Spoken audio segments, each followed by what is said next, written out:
Just stop it. The run-of-the-mill, cheesy, humdrum bullshit status quo just tires me out. What fascinates me are the industry disruptors, the superhuman frontiersmen or women who go through hell to achieve their goals.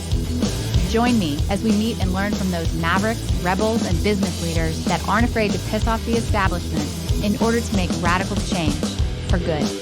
Sponsored by Johto PR, the disruptive anti-PR firm that murders your competition with cinder blocks and cyanide. This is Disruption Interruption. Welcome back, everybody, to Disruption Interruption. I'm your host, KJ, and we're here today to talk to another industry leader that has steered off the lame, tired path of the status quo. Today's guest has been disrupting for at least a decade. She is a sharp lady. We're talking to her today because there's all this talk, and has been for years, about putting people on the bus in the right seats, right? Putting the right butts in the right seats. There's been books about it. There's been TED Talks about it, really getting together the right team. Well, she builds the bus. In fact, she builds systems rather than cages based on systems and mechanical engineering concepts. So, coming to us live from San Francisco Bay Area, please welcome our disruptor, founder and lead consultant at Bellevue Consulting, Belle Walker. Hi, KJ. Thank you so much for having me today. I'm super excited for this conversation. Yes. Now, did I get this right? Bellevue Consulting? Yes. Okay, great. Belle, love the name. Thank you. Absolutely love the name.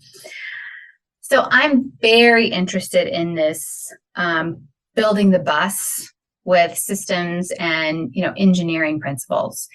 But before we get into that, tell me, when you go into an area and have to build the bus, you innovate, right? You disrupt.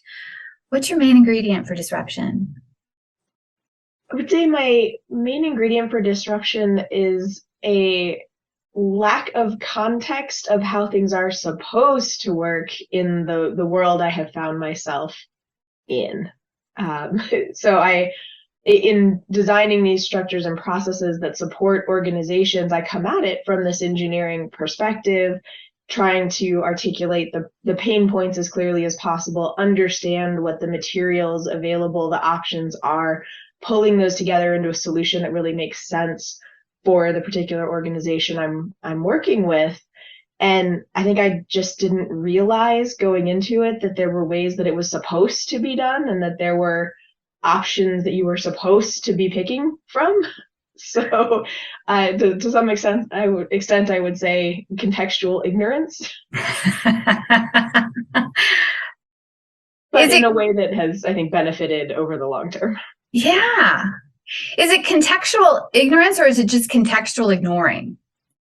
At this point, it's definitely contextual ignoring. I kind of stumbled into engineering at all. I'm from a long family line of engineers, and I was pretty far out of school before it really sank in that I could have studied something else. So even though I ended up at a liberal arts school, I still ended up in the engineering program. And so that was never really sort of where my brain was, where my interests were. And that, I think, has served me really well, because not a lot of people like me who think the way I do end up in engineering, because why would you? And so it has given me a somewhat unique perspective on the challenges and the problems that I like to solve, which is, how do you get people to work together more effectively? That is so interesting. And I love that you come from this engineering background. I've said this before. My father went to Georgia Tech. So anytime that I wanted to do something that I had to get approval for, I really had to have almost like a business plan to present to him why this was important, and what were we going to get out of it, right? So let's dive into this. Good to Great, a book that came out. I mean, I think that really started the putting the right butts in the right seat on the bus. Yeah. Or at least it made it very popular, right? And there is all this talk about building teams. like I said before when we were talking, I mean, just doing market research for a large international consulting company, the third biggest ruin for fast growth company CEOs was, getting the right team, putting the right team on the right seats in the bus. But nobody really talks about building the bus ever. And I think it's gone out of vogue a little bit, right? Because before, everyone was talking about having the right individuals on your team. They were talking about this notion of people as sort of interchangeable cogs in a machine, and that of course is not how people work. And so when they started to move away from this idea that you could just interchange anyone into a job description, I think the pendulum swung really far the other way and said, okay, who are our amazing leaders? Let's shape everything around them. And I don't think that's entirely wrong. Where I think a lot of companies are missing a key ingredient is, I see it as sort of solving two puzzles separately and then looking at how they come together. So on the one hand, in the abstract, I do think it's really valuable to look at what are the roles, the structures in a perfect world. If you could have any talent set, any talent mix, what is the bus that you would design, that you would build? How would you lay out those seats in a way that works best for your industry right now, for your company right now, for your product? And then you look at the individuals that you have that you really want to empower and enable, and you say, what can I do to give them the motivation, the inspiration, the support that they need to absolutely crush it for my business? And then you have to bring those two pieces together. And I think historically we've tended to do one or the other and forgotten that you really need to do both if you want long-term success. And it's such a logical perspective, right? It's so simple. But you're right, the pendulum has swung the other way, and very much so. The building the bus was, a key factor and really looked at before the pendulum really swung. Now that the pendulum has swung, right? Well, let's talk about where the gaps are, where the dangers are, what happens that really inhibits putting the right people on the right bus in the right seats. Like, what's happening out there, especially with our fast growth companies? I tend to see a couple of key issues. One is it can be really hard to have honest conversations around people's strengths and where a little bit more cross-bracing support from other teams, from other leaders could benefit an individual. You don't have to talk about weaknesses. You don't even have to talk about gaps. You can talk about opportunities for collaboration and cross support. No matter how you phrase it, though, you can try and soften it. It becomes really challenging for some leaders to have those open and honest conversations. Give me an example. So if you have a team that has come up together, they went from 5 people to 150 individuals. You may have a leader who has never done product design before. They are fantastic at taking a vision and implementing against it, but they've never really been the ideator. And in a tiny team, if you have too many ideators, nothing is going to get done. So that's for the best. But as you get bigger and bigger, you start to need this ideation happening at more and more senior levels. And so this can become a challenge around, do you have the right person in the right seat? Do you have the right seat for that person? And I think historically, way back when, the approach would have been to say, you know what, there's a senior role here that needs to be all about ideation. So sorry, person, you're out. Yeah, thanks for all the fish. And on the more modern world, we say we're going to groom you, we're going to grow you into that ideator, but not everybody has those ideas, and that's okay. What I would be looking at is there a way to structure these roles where maybe you have a complementary organization or structure where the ideation is in a different position, and this role can really be all about execution. Maybe you shift from a traditional, single product execution. Maybe there's another piece of the execution on the, maybe go crazy, bring sales or marketing in on the execution side if that's where this person's strength really lies, but and then move your product design and your creative elements all into a different team.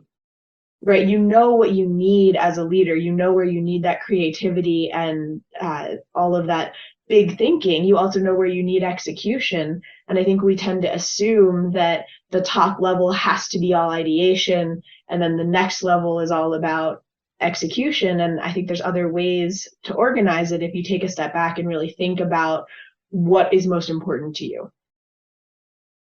How does that work with, systems and engineering principles? So I tend to think of engineering as a pretty, I break it down in the simplest explanation I can come up with. I think of it as I have a problem, I have available materials, and I have areas that are absolute no-goes. And how can I bring those things together to come to a solution? And I laid it out as if it's, 1, then 2, then 3. But the reality is that it's this very iterative conversation where you say, I think I'm trying to solve problem A. And I think I have this set of available options. And I'm pretty sure that these are the things that cannot be done or included.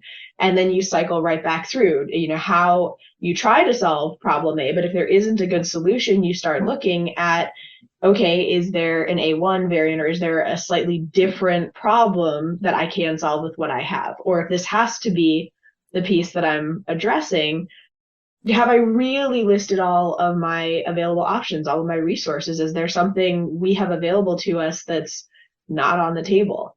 Are all these things I've listed as no-goes and constraints actually no-goes and constraints, or did I just make some assumptions going in? And that continuing to loop through that process, it's what we're taught as engineers.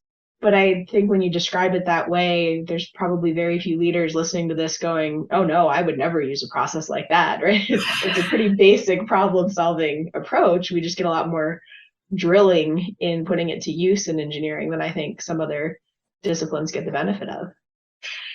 I think you're exactly right with that. And it is almost like a matrix that's constantly at work, right? These quadrants or, circular or whatever, that's constantly in work, and it is how you think. Do you think that part of the status quo of this, okay, we've grown from 5 to 150, and you don't have this skill set, thanks, see you later. I mean, this is just a recurring theme that makes people feel like that as companies get bigger, they're just a cog in the wheel, that this is just the corporate stifle. Do you feel like that this is part of the status quo? I think it is part of the status quo. I also think that sometimes that is what is best for everyone. I think the challenge is being able to take a step back and really think, especially as the decision maker, as the person who has the final decision-making authority, really, really, what are you willing to consider? What options are actually on the table? And so from an engineering perspective, this is really all about understanding your constraints. And that can be a really tricky conversation because there's a huge cultural zeitgeist pressure around not playing favorites and doing what's best in the abstract. And there's a lot of value and truth in that. However, especially in small businesses where there is no check on the final person in power, being as honest as possible about where your non-negotiables are is, in my opinion, absolutely crucial to creating something that is going to work for everyone in your organization down the line. It's probably not a popular opinion, but I would much rather be super upfront about a little bit of family nepotism and say, look, my son is going to be on my leadership team. Period. Okay, well then let's figure out what is your son actually good at? Where can they really be benefiting this organization? How do we make sure that this design accounts for that and nobody has to suffer as a result? Which is, I think, a bit of an unpopular opinion Yeah, well, it sounds sometimes. like that's part of the status quo, is that the top leadership is not always transparent about their non-negotiables. Like, this is Absolutely. non-negotiable. Like, this is, and that is really based on a sometimes a very personal preference. And of course, that's probably a bit of an extreme example. If somebody is Of really course. not a good fit for an organization, even in a family situation, few leaders are going to insist.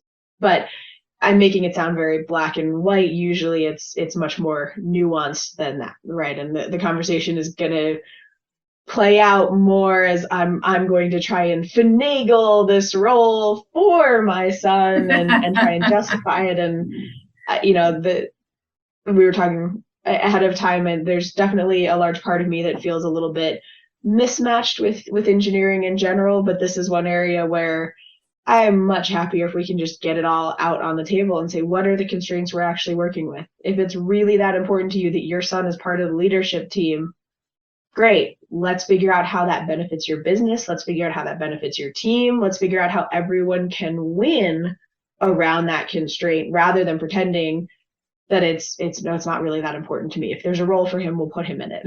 Nobody wins Right, that way. right. When people come to you, are they in a crisis of building the bus? Have they gotten to this point like, oh my gosh, we are on this trajectory and it's killing me?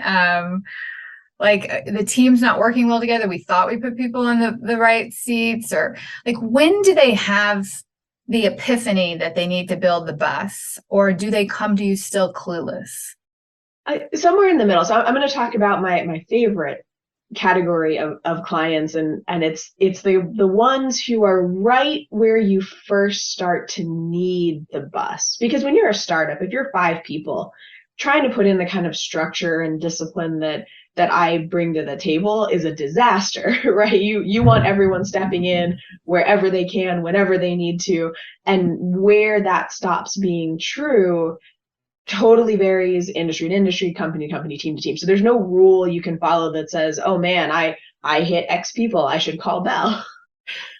Instead, companies tend to hit a breaking point where they suddenly realize that they have amazing people who are not coordinating with each other very effectively anymore. They've just crossed some invisible threshold.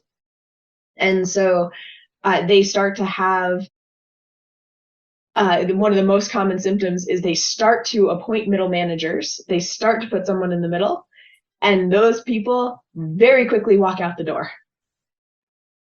And so often the challenge is that they want some sort of structure. They want something that the leaders feel like they're, standing in front of a dam, plugging every hole with their own fingers, and they can't reach half of them, and everything feels like it's going to wash them away.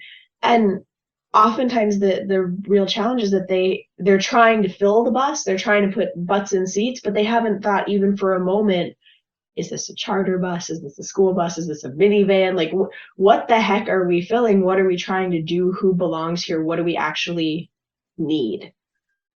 That is another really interesting factor. I mean, I can even see that in the growth of my company. Tell me, so they start hiring these middle managers. Yes, absolutely. That is like the next progression. But then they start like leaving, right? What's causing them to leave? But often they're not hiring middle managers, they're promoting middle managers. And the promotions tend to look something like waving a magic wand and changing a setting, maybe in a system somewhere, maybe a pay raise. Abracadabra. Right, abracadabra. Congratulations, you're a manager. Wow. Here's your team. And if that, even if all that changed beyond that waving of the magic wand was a slight reduction in the individual delivery expectations for that person, that's sustainable for a while. But often you don't even get that. It's literally just this pile-on of, hey, you're one of our top performers. You have been absolutely kicking butt. You clearly know what you're doing. Congratulations. You are now also responsible for an entire team of people to figure out how they're going to kick butt. But don't let your performance slip, because then we might question whether or not we put you in the right role, because you're not our star performer anymore. And I'll be honest, I know a ton of star performers who get there by having a ton of free time where they are, could take on a whole nother hat, like managing a team. Yes, it sounds all too familiar, right? And they do this because, number one, they don't know. Number two, because, there is, theories and principles out there, and, just even like a moral code, like you promote from within, you give people opportunities. People want opportunities. People say they want opportunities. Do they really? Do they know what that entails? Are they really qualified for that? I mean, those are part of it too, right?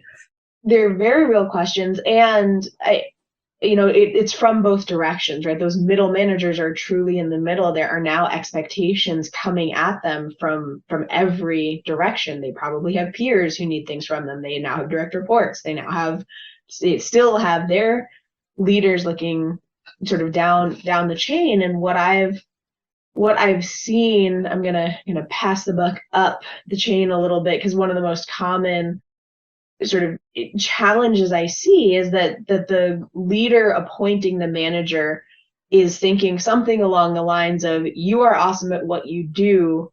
I want you to share that knowledge, and I want you to be in a position where you can support and grow more people like you. And that desire is fantastic, right? It's hugely complimentary. It's good for the individual's ego. It's good for the business. But the implementation requires a lot more questions. For example, are you interested in supporting other people to be like you, or do you want to just, keep doing what you do? Do you want to be in more of a mentoring role supporting others, or do you want specific accountability and responsibility for others? Because those are two different things. And so I think I'm big on leadership as a distinction from management, but I challenge that they are separate. I think it's more of an embedded Venn diagram. So all managers need to be leaders, but not all leaders should be managers. I think management is leadership plus the obligation to support and nurture and grow your team. So when you put someone in that management position, yes, you have put them in a leadership position, but you have also added a lot of day-to-day, very specific responsibility to their plate. And have you made room for it? Wow. That was a mouthful. I mean, I feel like there were so many mic drops in there. And I look at this from the viewpoint, not only of my company, but also my clients, right? Fast growth trajectory clients on, healthcare, finance, IT. And these are real issues, right? And I thought of something as well, too. Like, so, there's a leader and there's a manager, right? And I want you to clarify something for me before you said it. You need to have a manager that's also a leader? Yeah, I define leaders as people who motivate and inspire those around them. And if you have a manager who can't motivate and inspire their team, you're going to see some performance issues there. Mm-hmm. I think that's a fundamental requirement for management, is to be a leader. However, I think that what defines a manager is somebody who supports, enables, and empowers their team members. I don't think there's any obligation on a leader to actually reach back and lend that helping hand up. The leaders, the pure leadership is that looking into the future, defining the vision, creating what we all want to follow. It's a pull force. And the management is when you actually give that support and lift up the team to come along with that leadership vision. Yeah. And it's also like a production officer hat too. As a manager, you have to demand, you said accountability, you have to demand production. Yeah. Like you have to demand accountability. Maybe not all leaders have that. Absolutely, definitely not all leaders have that, and asking them to add that into what they do can stifle those wonderful things that are making them visionaries in your organization. And so drawing that distinction, I think, is crucial to putting the right butts in the right seats on the bus, and understanding which seats are there for visionaries and for leaders, and which seats are okay, the visionaries and the leaders who can actually now lift the team up along with us. Yeah. So your favorite type of client, which we're getting into a particular mindset, a particular area of growth or position of a company, is when they see that, oh my gosh, the bus wheels are falling off. Like they go into hiring middle managers, it's not working. And what are they looking for exactly? Because I know sometimes people look for something, they can't articulate what it is they need.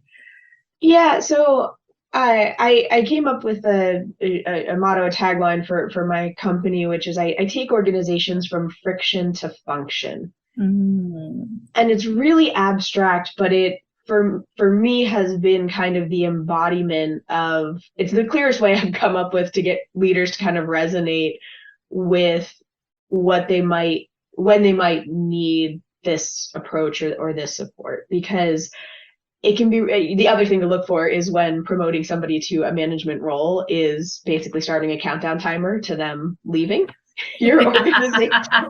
Yep. I think we've all seen those startups. Yep. Yeah, absolutely. Absolutely. So friction to function. Great soundbite. And I know every one of our listeners here can totally relate with all the friction. Our listeners are C-suite executives in fast-growing companies that do understand. Like I envision them going, yes, friction, we've got this friction, we've got that friction, we got this friction. Tell me what the function looks like, the ideal scene for the function, because that's not always something that they might envision it, but maybe not really. Yeah, and so this is a case where friction in this context I tend to think of as basically an overwhelming stopping force. You're trying to move forward and you just can't overcome the friction. It's holding you in place. And so you have all the energy, the drive, the passion, and you just can't feel yourself moving forward at all.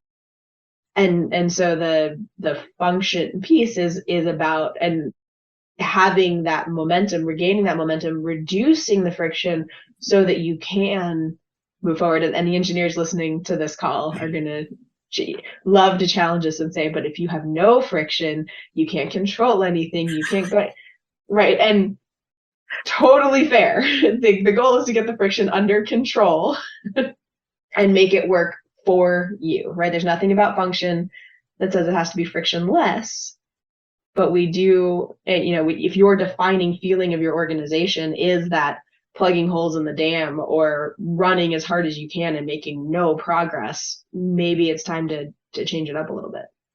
Yes. Well, for all these engineers out there and our scientific minds, Belle and I do know that absolutes are unattainable in this universe. So there's never going to be such a thing as no friction. Sorry, just not going to happen. Right. And it comes in moderation, right? Right. And, friction is your friend, right? We couldn't walk, we couldn't move, we couldn't stop without a little bit of friction. But when that's all you're feeling as a leader or as a organization, as a contributor, okay, maybe it's time to take a step back and say, why? What's happening here? How can we unblock these roles and allow people to be successful? How do you, what's your methodology of taking your matrix or, your principles and going in and figuring out the why So initially? so initially, the goal for me is to really understand, first and foremost, what is the problem that we're trying to solve. Because that, I will say, part of why I love the friction to function as kind of a way to get people thinking about whether the work I do is helpful, is because that level of abstraction tends to resonate even when the people I'm working with aren't entirely sure what the problem is. They hear friction and they go, oh yeah, we have so much friction. And if you were to ask them what's causing your friction, they go, I don't know, but it's a lot. And so step one is really diving in and figuring out, okay, what does friction mean in this context? What makes you feel like you're not moving forward? Because it could be something like we don't actually know where we're trying to go. Right. And we have all of the energy and the motive power, but we don't have, we're at a roadblock and we need that road ahead of us to be able to make progress. And that's not what I do. So understanding is the problem you're trying to solve actually a problem that I can solve is really step zero. And then getting in a little more deeply and saying, okay, you know where you're trying to go. You generally have great people to do it. It's connecting those dots. And so then that becomes really breaking down, taking what I think of as a very sort of traditional engineering approach, stating as clearly as possible what is the objective you're trying to achieve, understanding what are the resources that you have available to you and what are your constraints. And the constraints can be the hardest part, right? Because that's where it can get a little tricky. You have to get really honest and say, KJ as part of my leadership team is a constraint. She's not going anywhere, period, end of statement. Okay, we're going to make a team and a design that works with that constraint, but getting leaders to be that level of honest can be its own kind of challenge. Yeah. Are you able to do it? I like to think so. Give me a success story that you have where you've really taken this friction to function to a very successful level for the company and you. Yeah, so I actually like to talk about two companies that I was working with at pretty much exactly the same time, and they were both about the same size organization, both about 50 people who had kind of hit this wall. The founders, and in both cases, they had two co-founders. Both sets of founders were going a little bonkers because the business was growing and their team felt absolutely capped. They were really struggling to think how they could possibly add anyone else to this miasma of humanity that they had, trying to figure out how to work together to actually accommodate, to drive this business. And one was in professional services and one was in cannabis delivery. So we're talking about completely different worlds. Very similar situations, but we ended up at very different solutions. Because in our cannabis delivery company, they had a lot of great enthusiasm and not a lot of experienced leaders, but a lot of people who were starting out their careers and wanted to grow. Right. And they were doing pretty well. So they had a whole bunch of extra capital lying around. And so for them, we knew where they were headed, but we started with saying, let's have a whole bunch of smaller teams. Let's give your middle managers a chance to learn what it means to actually grow and develop and take care of a small team first. And then we can expand those teams over time as the organization grows. And so that'll, allows more junior people to take on those leadership roles. It sets a very different growth trajectory.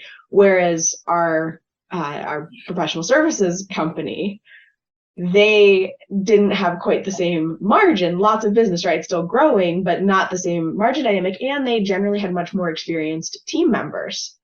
And so in their case, we were able to sort of separate out and say, look, we're going to have larger teams that we're putting together, and we're going to have more dedicated managers across these broader teams. that can provide technical guidance in a way that was not as applicable in our cannabis delivery company. And so the final structures, even though that initial problem statement was basically identical, the solutions that we came up with for each of them looked very different, because when you took one step farther out and really looked at the environment that they were working in, the constraints that they had for their business at that time, the solution that made the most sense looked a little different. And so that's what I love the most, right? Is being able to take these very similar sounding problems and get one level deeper and say, okay, I hear your problem, but what is the solution that will actually work for you right now? Yeah, that's beautiful. And I know when you really find the right why, it does open the door to the handling, right? Wrong whys will not. So what ends up happening with both of them? So both of them have been doing really well. They both continued to grow.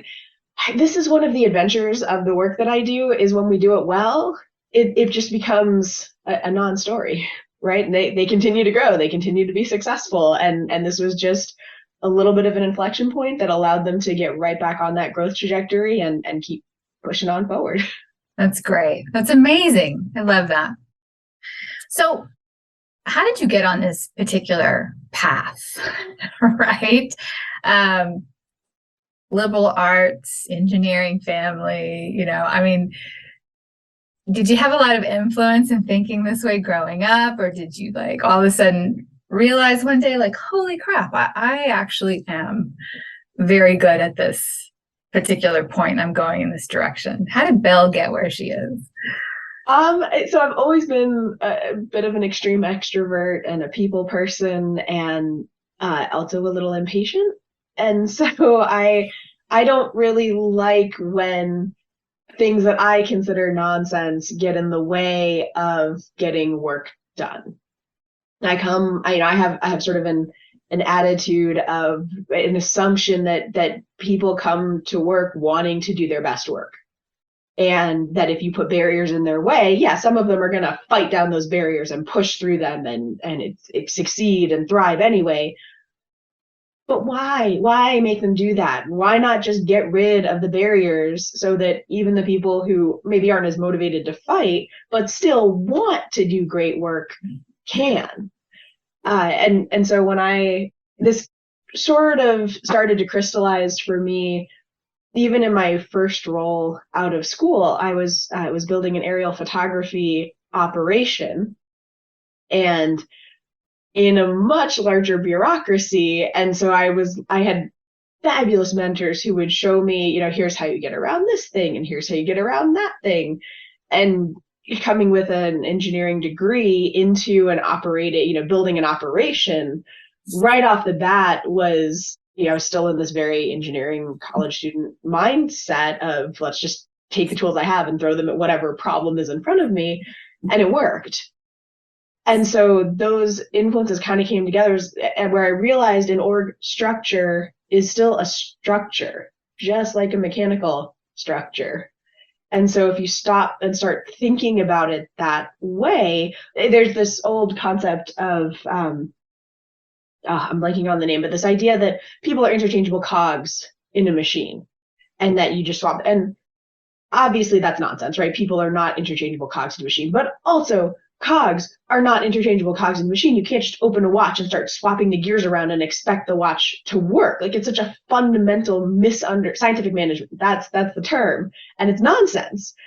But people have long said it's nonsense because people are not interchangeable cogs, not because the whole idea is bonkers. And so if you actually approach it like an engineer, you actually take the time to say, what is the problem statement? What are the resources I have available? How do I bring those things to, what are my constraints?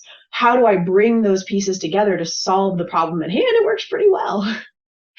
That's a really beautiful statement. And when you talk about org structure is like a mechanical structure, I just really pinpointed the common denominator of the status quo is that an org chart is extremely dynamic and it has workability and it has mechanical workings, but companies put it up as it's like a certificate on the wall. Here's our org structure. It's not dynamic, it's more like organizing chart or organizing chart. It's very dynamic. It's not static, right? And it is based on mechanical engineering. Absolutely. And I don't think companies look at this at all.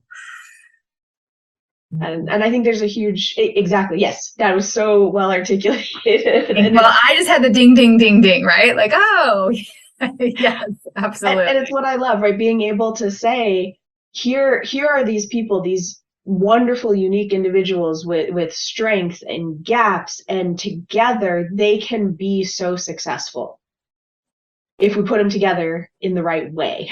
Right. How do we design something for these individuals that now allows them to thrive because of who they are, not despite who they are? Exactly. So, Belle, what do you do outside of Bellevue Consulting? What's your crazy passions? Probably my craziest passion is running. I love running half marathons, or my happy distance, and I'm a Disney nut. And it turns out that Disney holds races, so I spend a non-zero amount of time running races. Although that's getting a little more interesting because I also have a 6-month-old. Wow! Oh wow! Well, can't you run the Disney race and like push the stroller? It's probably pretty hard. Yeah, these races are huge, so they're a little limiting, but I'm pretty excited to let the baby hang out with the husband for my first race back and just enjoy Disney for me. That's awesome. When is it? Is it coming up? November. That's right. Yeah, that's always a big favorite for half marathoners. And they have a marathon too, right? Or is it all just half marathon? They have one marathon in January, yeah. Got it. How many half marathons have you done? Ooh, this will probably shock no one. I have a spreadsheet. I'd have to go look at the spreadsheet. Of course you do.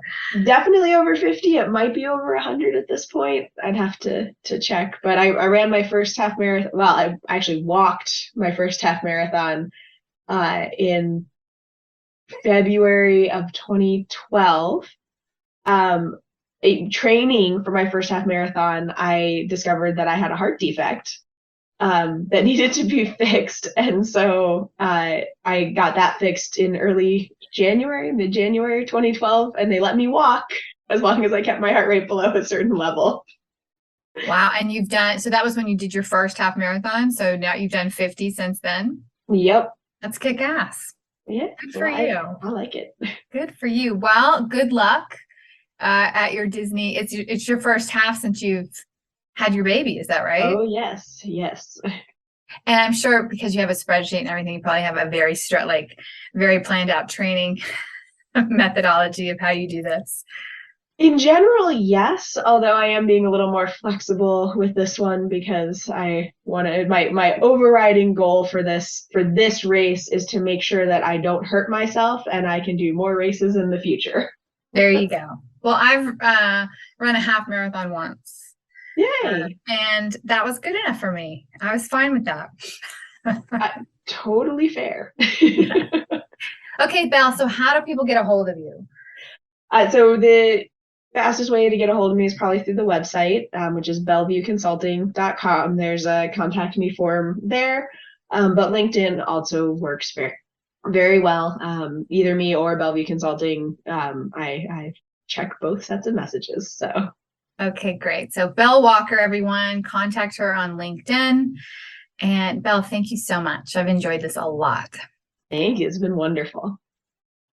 That's a wrap, everyone. If you learned something today or laughed, go tell someone about this podcast and tell people to go disrupt their markets with some tidbit from this show. Thanks for listening to Disruption Interruption, where we transform lives, change consumer behavior, alter economics, and never accept the status quo. Ciao for now.